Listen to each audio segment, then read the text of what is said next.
Hey everyone, welcome. If you're ready to finally wrap your head around the basics of trading, you have absolutely come to the right place.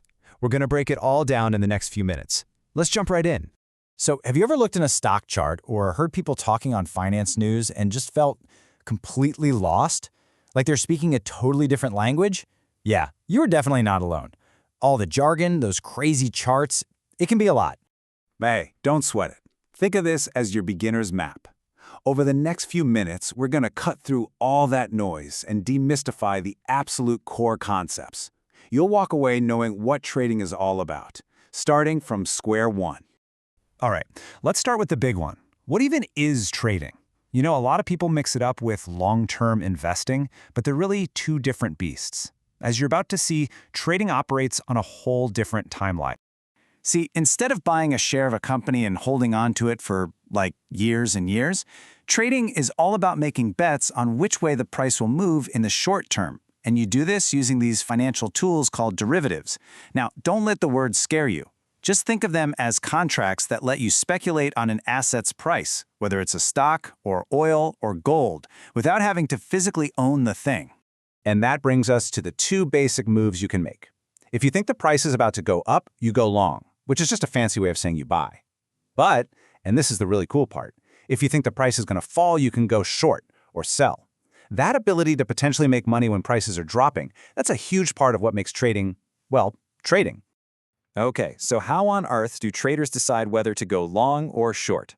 Well, generally, they look at the market through one of two main lenses. You've got technical analysis on one side and fundamental analysis on the other. And what's so fascinating here is just how different these two mindsets are. Technical analysis is all about the charts. It's looking at past price movements and patterns to try and predict what's going to happen next, usually in the very short term. But fundamental analysis, that's a whole different ballgame. It's more like being a detective. You're digging deep into a company's health, its earnings, its debt, the whole industry, to figure out if its stock is currently a bargain. Yeah, this quote just nails it, right? Fundamental analysis is like being a company detective, hunting for those hidden gems. Technical analysis, on the other hand, is more like being a weather forecaster for the market, studying past patterns to see what's coming over the horizon. Okay, since technical analysis is so chart-heavy, let's talk about how to actually read one. Seriously, this is a must-have skill. If charts are the language of the market, we've got to learn at least the basic grammar. Now, first things first, reading a chart isn't about having a crystal ball. It's about understanding what's happening right now in the market. So here's a simple game plan. You pick your chart and your time frame. Then you look for the overall trend. After that, you spot these key price zones, and then you look at the trading volume to see how much conviction is behind the moves. The big secret? Keep it simple. Don't clutter your screen with a million things. So here's a perfect example of that in action. See this pattern? The price goes up, creating a high, then it dips a bit, creating a low, but then it rallies again to an even higher high. That pattern, higher highs and higher lows, that's your textbook definition of an uptrend. And if we were doing the opposite, making lower lows and lower highs, well, you'd be looking at a downtrend. Now, within those trends, you'll find two super important concepts: support and resistance. Just think of support as a floor. It's a price level where the buyers tend to show up and say, nope, not going any lower, and they prop the price up. Resistance is the ceiling. That's where sellers usually step in and stop the price from going any higher. Finding these floors and ceilings is absolutely key to getting a feel for the market's structure. So you've got these skills, now what? How do you actually use them? Well, it really comes down to your personality and how much time you have. Most people find they fit into one of two popular styles. First up, you've got day traders. These guys are the sprinters of the market. They're in and out of trades all within the same day. It's fast, it's intense, and it pretty much demands your full attention. Then you have swing traders. They're more like marathon runners. They'll hold a trade for a few days, maybe even a few weeks. It's a much more methodical pace and doesn't require you to be glued to your screen all day long. Okay, I need you to lean in for this next part, because it is, without a doubt, the most important rule in the entire game. I don't care what kind of charts you use or what style you trade, none of it matters. None of it if you don't manage your risk. This image just says it all, doesn't it? The market can feel like you're navigating through shark-infested waters. And here's the absolute truth. Your number one job as a trader isn't to make money. It's to not lose the money you have. It's about survival. The author Mark Douglas said it best: successful trading is 80% money management and only 20% strategy. Think about that, 80%. So how do you actually do that? How do you protect your capital? Well, it boils down to 3 essential tools. First, a stop-loss order. That's your eject button.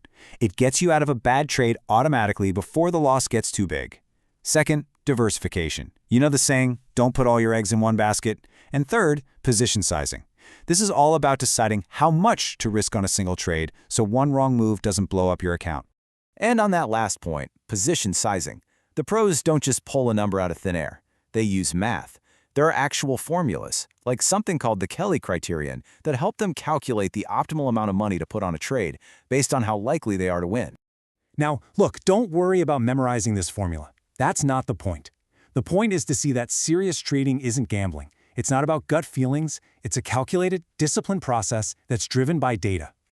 All right, so we've talked strategy, we've talked risk management, but there's one final piece to this puzzle. And honestly, it's the one that trips up almost everyone. It's mastering your own mind. One of the biggest psychological traps out there is something called the gambler's fallacy. It's that voice in your head that says, well, I've lost 3 trades in a row, the next one has to be a winner. It's the belief that you're due for a win. But the market just doesn't work like that. And this is such a critical thing to burn into your brain. Every single trade stands on its own. The market has no memory. It doesn't know you lost money yesterday.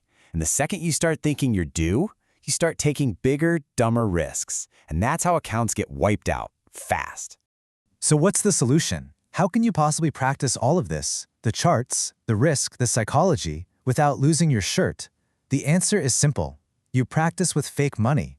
It's called paper trading.